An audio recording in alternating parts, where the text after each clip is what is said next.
कोई विवाह समारोह हो या बच्चे का जन्म, इन शुभ अवसरों पर बधाई देने जरूर आते हैं किन्नर। इनकी तालियों और बोलने चलने के तरीके से कोई भी इन्हें पहचान लेता है कि ये किन्नर हैं। कई नाम होते हैं इनके हमारे यहाँ, किन्नर, हिजड़ा और ना जाने क्या क्या। आम आदमी इनके पैसे मांगने का ज्यादा विरोध नहीं करता और चुपचाप निकाल कर दे देता है। पर ऐसा क्यों? बहुत से लोग ऐसा भी मानते हैं कि इनकी बद्दुआ नहीं लेनी चाहिए। पर क्यों नहीं लेनी चाहिए ये कोई नहीं जानता। हमारे देश में इस समय 5 लाख किन्नर हैं। आज अपने चैनल अनबॉक्स मिस्ट्रीज के माध्यम से हम आपको बताएंगे किन्नरों से जुड़ी कुछ ऐसी बातें जो आप हमेशा से जानना चाहते थे, लेकिन ना तो आप किसी से पूछ पाते हैं और ना ही कोई आपको बता पाता है। तो चलिए शुरू करते हैं ऐसी ही खास बातों के साथ। सबसे पहले हम आपको उनके जन्म से जुड़े रहस्य बताएंगे। पहला रहस्य, ज्योतिष के अनुसार ऐसा माना जाता है कि वीर्य यानी स्पर्म की अधिकता से बेटा होता है और रज यानी रक्त की अधिकता से बेटी। अगर रक्त और वीर्य दोनों बराबर रहें तो किन्नर पैदा होते हैं। ऐसा भी माना जाता है कि ब्रह्मा जी की छाया से किन्नरों की उत्पत्ति हुई है।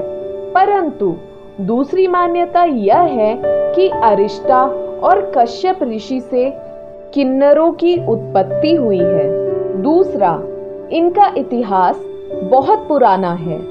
इनका जिक्र महाभारत और उसके बाद मुगलों की कहानियों में भी है। महाभारत में अज्ञातवास के दौरान अर्जुन ने विहन्नला नाम के एक हिजड़े का रूप धारण किया था। उन्होंने उत्तरा को नृत्य और गायन की शिक्षा भी दी थी।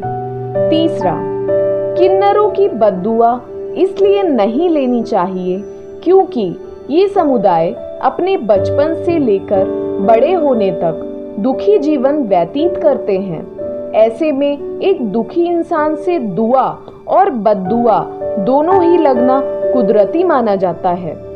चौथा, किन्नर अपने आराध्य देव अरावन से साल में एक बार विवाह करते हैं, लेकिन ये विवाह केवल एक दिन के लिए ही होता है। शादी के अगले दिन ही अरावन देवता की मौत हो जाती है और इनका वैवाहिक जीवन खत्म हो जाता है। अरावन देवता के बारे में महाभारत में जिक्र किया गया है। पांचवा, यदि कुंडली में बुध ग्रह कमजोर हो तो किसी किन्नर को हरे रंग की चूड़ियां व साड़ी दान करनी चाहिए। इससे अवश्य फायदा होता है और आपके ग्रह की दशा में सुधार होता है। किसी भी किन्नर को छोटी सी खुशी का भी बहुत मोल होता है। इस छोटी सी खुशी के बदले वे आपको बहुत सारी दुआएं देते हैं। छठवा, शर्म की बात तो यह है कि हमारे देश का कानून इनको कुछ मानता ही नहीं है। आपको ये जानकर हैरानी होगी कि 2014 में इनको समाज में थर्ड जेंडर की श्रेणी में गिना जाने लगा है। पहले इनकी ना तो कोई पहचान थी और ना ही कोई अधिकार। अभी भी इनके बलात्कार को हमारा कानून बलात्कार नहीं मानता।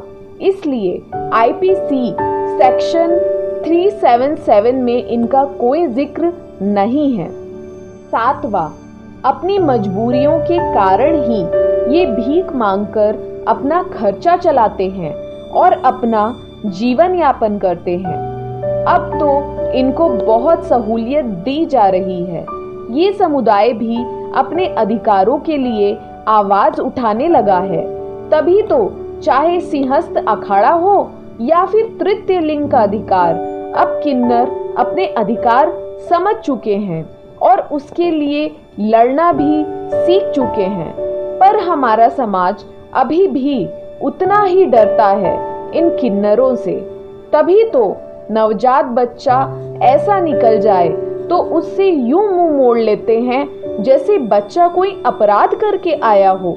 सरकार को चाहिए कि वो तृतीय लिंग को भी अब समाज से जोड़ें, ताकि लोग इस समुदाय से घृणा करने के बजाय इनके अस्तित्व को स्वीकार करना शुरू कर दें। तो यह थी किन्नरों से जुड़ी कुछ खास बातें और कुछ ऐसे जवाब जो शायद किसी को भी नहीं पता है। सवाल तो सभी करते हैं, पर हर सवाल का जवाब मुश्किल होता है। अगर आपको यह वीडियो पसंद आए तो हमारे वीडियो को जल्दी से लाइक कर दीजिए और ऐसे ही रहस्यमयी वीडियो देखने के लिए हमारे चैनल को जल्दी से सब्सक्राइब कर लीजिए। धन्यवाद।